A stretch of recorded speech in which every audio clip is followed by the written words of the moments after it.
Assalamualaikum ayah bunda di channel Cerita Rakyat. Setiap kehidupan pasti ada ujian.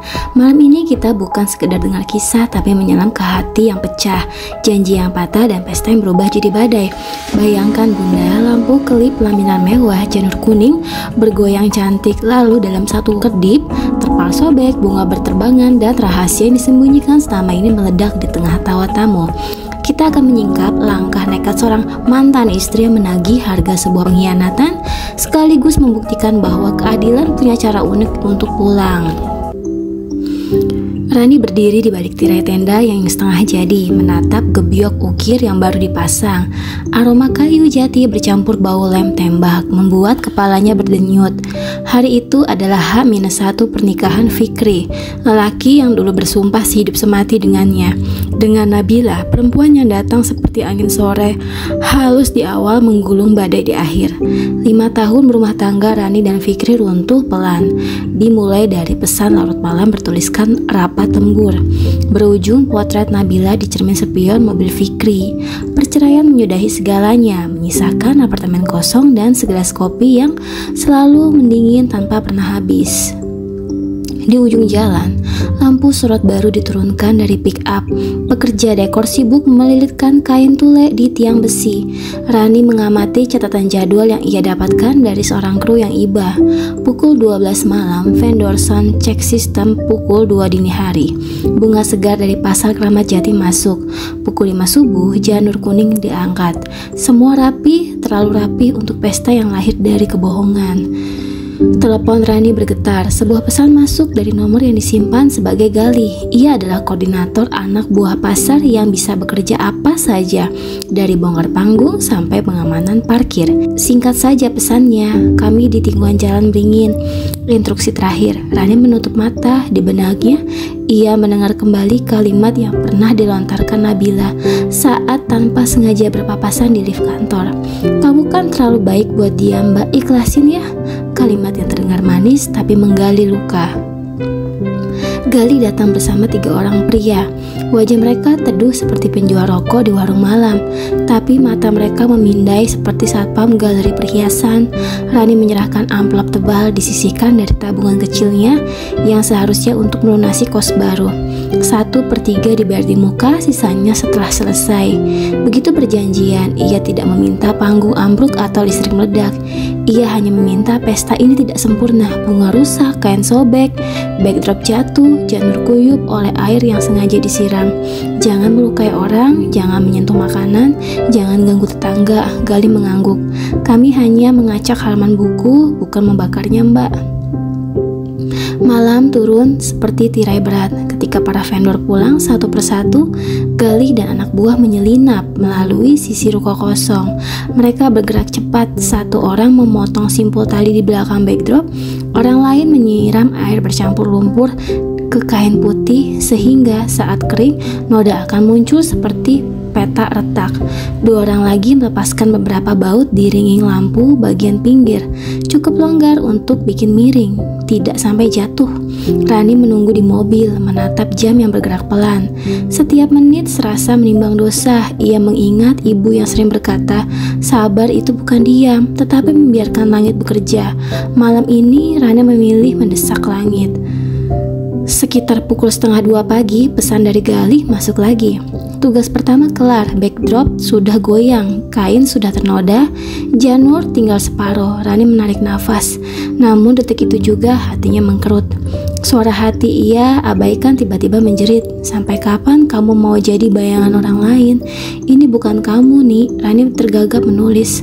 Stop, cukup, jangan sentuh yang lain, aku batalkan. Galih tidak langsung membalas. 5 menit berlalu, lalu 10. Akhirnya balasan datang.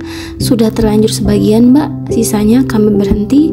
Sisa pembayaran mohon besok pagi. Rani menatap langit kota yang tidak benar-benar gelap. Bayangan masa lalu berkelebat seperti iklan neon. Ia memejam, mencoba menenangkan gemuruh di dada. Baru kali itu ia sadar balas dendam jarang memberi rasa lega. Ia menghidupkan mesin mobil, siap pulang. Tapi sebelum mobil bergerak, ada bayangan lain melintas cepat. tepat di belakang gudang. Orang-orang itu bukan anak buah Gali. Mereka membawa gulungan kabel dan benda seperti kunci Inggris besar. Rani mengernyit. Di pergelangan tangan salah satu dari mereka ada gelang berkilau yang pernah ia lihat di akun media sosial Nabila. Gelang khas pesta pantai di Bali. Sebuah firasat dingin merambat dari tengkuk ke tulang ekor. Malam itu Rani belum tahu keputusannya menghentikan aksi tak otomatis menghentikan badai. Badai selalu punya jalannya sendiri. Fajar mekar pucat, kabut tipis menggantung di atas lapangan di mana tenda besar berdiri. Begitu matahari menanjak, kacau merayap seperti semut yang menuangkan gula. Kain tulai yang semalam digelayuti angin kini memamerkan noda kecoklatan. Backdrop kayu miring, frame foto prewed condong. Bunga sedap malam memerah layu. Vendor datang satu persatu. Ada yang cemberut, ada yang mengumpat pelan. WO, wedding organizer, berlari kecil dari pintu masuk. Wajahnya memutih, ia berteriak memanggil nama kru. Membagi tugas darurat, kain diganti, bunga ditambah, backdrop ditopang, suara palu bertalu, kabel digelar, komando bersahutan. Keluarga Fikri tiba pukul 7:30 pagi. Ibunya mengenakan kebaya krem. Wajah ditahan untuk tetap tenang. Nabila datang belakangan. Wajahnya full make up dan senyum yang serba profesional. Ia memegang ponsel, sibuk membalas pesan. Fikri menatap halaman yang porak-poranda dengan rahang mengeras. Siapa lakukan ini? WO mencoba menenangkan. Ada sabotase mas, tapi kami bereskan. Masih bisa dikejar. Jam akad jam 10, tenang dulu. Rani berdiri di sepanjang jalan, menyamar dengan masker dan topi. Ia seharusnya di rumah, tapi rasa bersalah dan rasa ingin tahu menariknya ke sini. Ia melihat Gali datang, berdiri jauh, mengangguk tipis ke arahnya, lalu menghilang. Telepon Rani bergetar. Pesan dari Gali, ada yang aneh mbak. Semalam setelah kita cabut, ada kendaraan lain yang masuk. Bukan anak buah saya. Mereka otak-atik tiang lampu dan jalur son. Hati-hati, Rani menelan ludah. Ini melewati rencananya. Pukul 9 kurang, tim bunga berusaha menutupi noda dengan kain baru. Seorang kru naik tangga untuk mengecek lampu sisi timur. Tiba-tiba, rigging bergoyang tidak wajar. Seseorang berteriak, tangga oleng kru itu hampir jatuh. Orang-orang berebut menahan. Degup jantung Rani melonjak seperti telinga. Ia sudah di luar batas. Ia mendekat ke pagar, memanggil seorang satpam. Mas, baut lampu sebelah timur longgar, tolong cek kencangan ya. Satpam mengukur Rani dari atas ke bawah, ragu. Ia tetap berlari ke area lampu. Beberapa kru menghentikan pekerjaan lain dan bergerombol mengecakkan baut. Suasana mencekam, tapi tidak ada yang ambruk. Desas-desus beredar cepat. Ada yang bilang mantan istri dalang balas dendam. Ada yang menyebut kompetitor vendor ingin menjatuhkan nama WO. Ada juga yang menyisipkan cerita hantu pelaminan yang iri dengan pernikahan masa kini. Rani menunduk. Setiap desas-desus seperti batu dilempar ke dadanya. Jam bergerak mendekati 10. Para tamu awal mulai datang, menenteng kotak kado, berjalan pelan, melewati karpet merah. Fotografer mengerahkan posisi keluarga untuk foto pra-akad. Ketika penghulu tiba, angin tiba-tiba kencang. Tirai kain di sisi kiri melambai liar. Dari kejauhan, Rani melihat seorang pria berbadan besar berpura-pura sebagai teknisi sound. Padahal dia adalah salah satu sosok yang tadi malam ia lihat. Pria itu berbicara cepat melalui earphone. Ia menunjuk ke arah panel listrik ke belakang panggung. Rani panik. Ia nekat melepas masker, memanggil WO. Mas, ada yang mau otak-atik panel, tolong kunci akses. WO memicingkan mata, mengenali Rani sebagai mantan istri Fikri. Wajahnya berubah antara kasihan dan curiga. Ia memberi tanda ke kru keamanan untuk berjaga di panel. Pria bertubuh besar tadi berpura-pura berbalik dan menghilang ke kerumunan. Suasana sejenak mereda. Akad dimulai, suara penghulu merendah teduh disusul ijab kabul. Fikri mengucap dengan suara bergetar. Nabila menerima dengan mata berbinar. Semua orang menahan nafas, menunggu kata sah daripada saksi. Kata itu meluncur. Sah, tepuk tangan meletup. Rani mematung. Ada bagian dari dirinya retak lagi, namun ada bagian lain yang anehnya terasa lega. Permainan selesai, pikirnya. Ia berbalik hendak pergi. Baru beberapa langkah, bunyi berderak memecah udara. Tiang penyangga samping kiri bergerak. Kain meluncur seperti ombak patah. Bukan seluruh panggung, tapi cukup untuk membuat puluhan orang berteriak. Kue pengantin miring, lilin jatuh, meja berderak. Seorang anak kecil hampir tertimpa rangkaian bunga besar. Tanpa pikir panjang, Rani berlari menembus pagar, melempar tubuhnya untuk menahan rangkaian itu, menarik si anak menjauh. Ibu si anak menjerit, memeluk Rani, menangis campur terkejut. Hiruk pikuk membengkak. Di sudut pandang yang lain, pria bertubuh besar tadi terlihat lagi. Kali ini menyingkirkan sesuatu dari bawah meja son. Galih muncul dari sisi tenda, mengejar pria itu. Mereka saling pandang, lalu saling paham. Ada misi lain berjalan hari itu, misi yang tidak datang dari Rani. H-1 hanya pembuka, babak utama baru saja dimulai. Setelah kericuhan pertama mereda, WO mengambil alih komando. Area kiri ditutup, kursi tamu dipindah, panel listrik dijaga 2 security. Keluarga inti diminta istirahat di ruang samping. Rani duduk di bangku plastik, tangan masih gemetar. Ibu dari anak yang ia selamatkan menyalaminya berkali-kali. "Terima kasih mbak, terima kasih." Rani mengangguk pelan, matanya tetap menyapu area mencari titik ganjil. Galih mendekat, berbicara lirih. "Mbak, kita perlu bicara. Mereka nggak cuma mau bikin berantakan. Sepertinya ada upaya bikin klaim asuransi gagal acara." Rani merengut. "Asuransi?" Galih menunjukkan layar ponselnya. Ada tangkapan layar transfer dari akun tak dikenal ke rekening teman Galih yang menyamar sebagai kru. Nominalnya 2 kali lipat dari uang Rani. Instruksinya spesifik, longgarkan penyangga kiri dan matikan 2 kanal sound di saat resepsi mulai, bukan akad, biar acara terhenti dan bisa dibilang force majeure. Nah, Rani menahan napas. "Siapa yang kirim ya?" Galih mengangkat bahu. "Nomor luar kota mbak, tapi profilnya aneh." Ia lihat foto perempuan dengan gelang khas yang tadi malam sempat Rani lihat. Gelang itu muncul lagi di ingatannya. Itu Nabila. Sebelum Rani mencerna, terdengar ribut di ruang samping. Nabila menangis bukan karena panggung, tapi karena cincin resepsi hilang. Warganya menuduh vendor lalai. Vendor menunjuk balik, bilang cincin sudah diserahkan. Fikri pusing, ibunya mencoba menenangkan. Di tengah silang suara, seorang wartawan lokal yang diundang karena keluarga Nabila cukup populer tiba-tiba berkata ada info panas. Ia mendapat kiriman anonim berisi rekaman suara seorang yang memesan sabotase dengan rencana klaim asuransi. Ruangan menjadi sunyi sesaat yang sangat bising. WO meminta semua pihak menahan diri. Rani merasakan dadanya berdesir cepat. Ia tahu ia salah karena mengundang Galih, namun rencana asuransi bukan miliknya. Ia berdiri menghadap keluarga. "Saya Rani ya, mantan istri Fikri. Saya melakukan hal bodoh semalam. Saya minta maaf pada semua yang bekerja keras di sini. Saya akan menanggung biaya pergantian kain dan bunga. Saya juga kirim pesan ke orang saya untuk berhenti, tapi ternyata ada pihak lain yang melanjutkan. Saya rela diperiksa." Suara desis bergerak di ruangan, setengah sinis, setengah hormat atas keberaniannya. Galih maju membuka topi. "Betul bu, pak, sebagian yang terjadi malam kerjaan kami. Pesan dari mbak ini, tapi yang bikin tiang longgar dan target sound bukan kami. Ini ada bukti transfer kedua, nominalnya besar, dari seseorang yang minta waktu eksekusi pas resepsi." Wartawan mendekat, kamera siap. Galih menunjukkan bukti tanpa menampilkan nomor. Raut wajah beberapa orang berubah. Di saat itu, salah satu kru keamanan berteriak dari panggung. Ada tas kecil mencurigakan di bawah meja sound. Semua orang refleks mundur. Tim keamanan bergerak cepat. Tas dibuka dengan hati-hati. Isinya bukan sesuatu yang berbahaya, melainkan kontak polis asuransi event dan fotokopi identitas penanggung yang tertinggal. Nama yang tertera membuat ruangan menahan napas lagi. Penanggung adalah perusahaan tempat kerja sepupu Nabila dan kontak agen yang adalah teman dekat Nabila. Tertulis pula klausal pergantian bila acara terhenti karena kerusakan teknis dan keributan di tempat dengan nilai yang menggiurkan. Nabila berdiri pucat.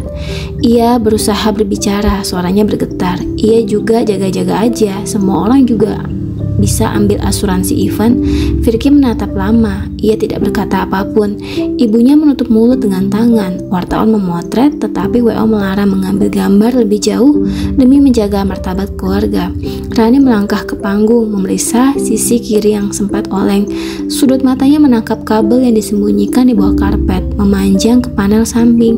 Ia memanggil teknisi, "Tolong cek jalur ini ya pak." Teknisi mengangguk, mengurut kabel, menemukan colokan yang sengaja dibiarkan longgar. Ia menatap Rani, mengerti jika tidak tadi ketahuan, sebuah jeda kecil saja bisa memadamkan separuh sistem saat masih pembuka resepsi diputar. Pukul 1 siang, panitia memutuskan resepsi tetap berjalan namun sederhana, tanpa dance opening, tanpa konfeti, hanya salaman tamu. Keluarga setuju demi menjaga wajah tamu yang sudah datang dari jauh. Rani hendak pergi ketika Galih menahan. Mbak, maaf, orang yang kedua itu masih di sekitar sini. Dia belum puas. Satu lagi instruksi belum tereksekusi. Rani tercekat. Apalagi Galih menunjuk langit, angin yang mulai berat. Jam 2 ada perakiran hujan. Jika layar LED basah karena penutup sengaja dibuka, percikan bisa memuji korsleting. Rani tidak berpikir panjang. Ia berlari ke belakang panggung, memanggil semua kru dan menutup rapat layar. Ia sendiri memanjat 2 anak tangga, menahan terpal yang merontah. Hujan pertama turun seperti jarum. Orang-orang di bawah berteriak kecil lalu bergegas membantu. Untuk pertama kalinya hari itu mereka bergerak sebagai satu tim, bukan untuk pesta tapi untuk keselamatan. Dari balik tirai, Rani melihat Nabila berdiri kaku di bawah payung, matanya redup, ponselnya mati. Fikri berdiri 2 langkah dari situ, basah kuyup memandang panggung yang mengerang. Di tatapannya ada sesuatu yang pecah, bukan hanya panggung, ada cerita lain yang siap muncul ke permukaan. Hujan mereda gerimis, terpal sudah terpasang rapat, listrik aman. Resepsi dilanjutkan tanpa musik keras, hanya lantunan pelan yang menenangkan. Tamu-tamu menyalami pengantin, sebagian masih berbisik soal kejadian tadi. WO berdiri tegak menjaga jalur, sementara keamanan menyisir sekitar mencari orang-orang dicurigai.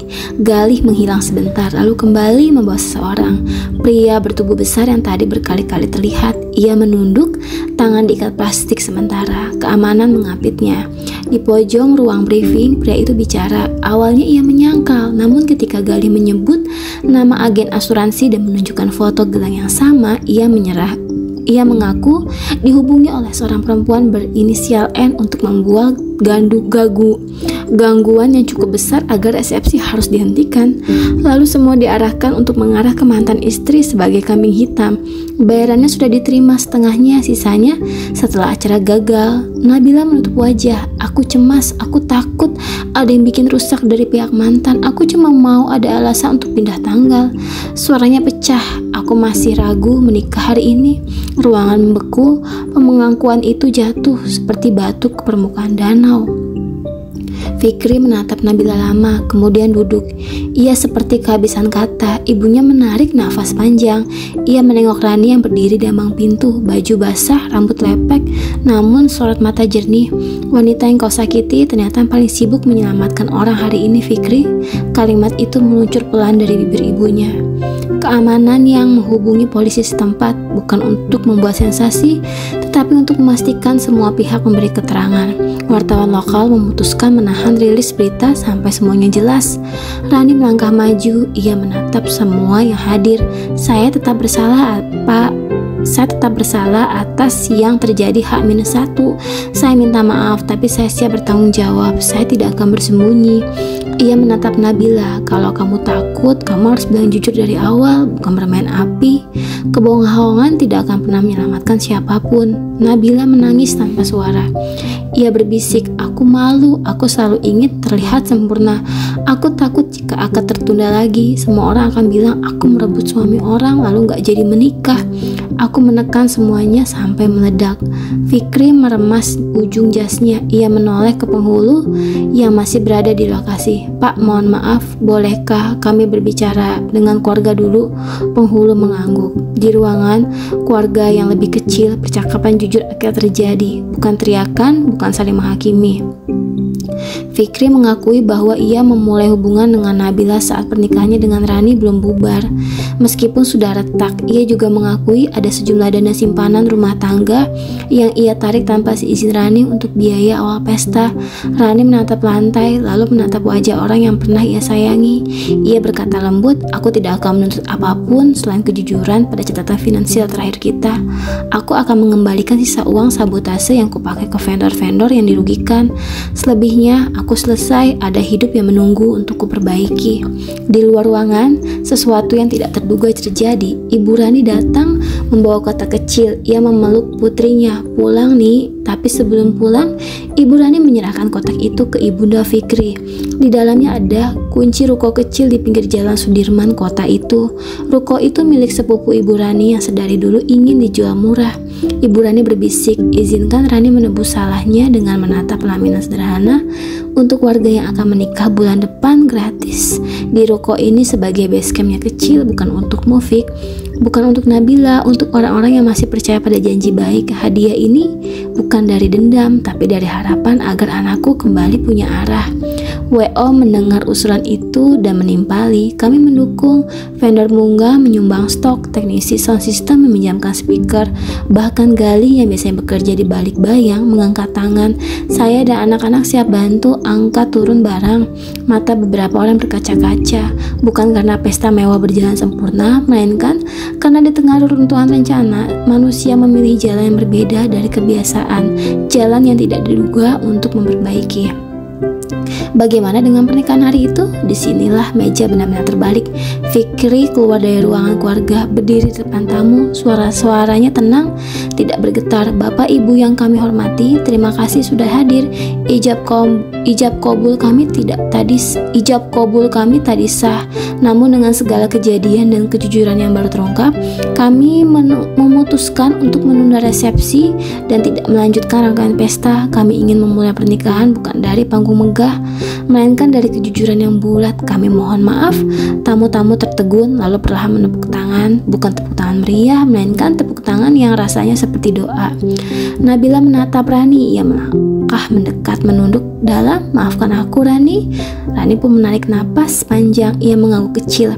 Maaf bukan menghapus instan, tapi ia adalah pintu, dan pintu itu hari ini dibuka walau hanya sejengkal. Galih mendekat ke Rani, menyerahkan amplop. Mbak, ini sisa uang yang semalam kami kembalikan ya. Anak-anak sudah dapat kerja lain hasil koordinasi WO. Kami tidak ingin uang panas menempel terlalu lama. Rani menatap uang itu lama lalu menyerahkannya ke WO. Tolong gunakan untuk menutup biaya tenaga kerja lembur hari ini. Wajah WO melunak. Baik, terima kasih. Malamnya, sebuah postingan singkat muncul di akun WO. Terima kasih kepada semua pihak yang memilih akal sehat untuk kalian yang hari ini hampir patah. Percayalah ada pesta yang lebih damai menunggu di tempat yang lebih kecil. Rani membaca, tersenyum, lalu matikan ponsel. Besok hidup baru benar-benar akan dimulai. Pantun gombalan dulu yuk, biar adem. Ke pasar beli selai stroberi, pulangnya lewat gang sempit. Hatiku bukan wifi gratisan, tapi tetap nyambung kalau kamu dekat. Makasih ya udah nonton cerita ini sampai habis. Kalau kamu merasa kisah ini nyentuh, jangan pelit loh buat like, tinggalin komen pendapat kamu, dan subscribe channel ini biar kita makin semangat bikin cerita yang bikin hati hangat. Aktifkan loncengnya biar kamu jadi yang pertama tiap ada kisah baru. Sampai jumpa di episode berikutnya.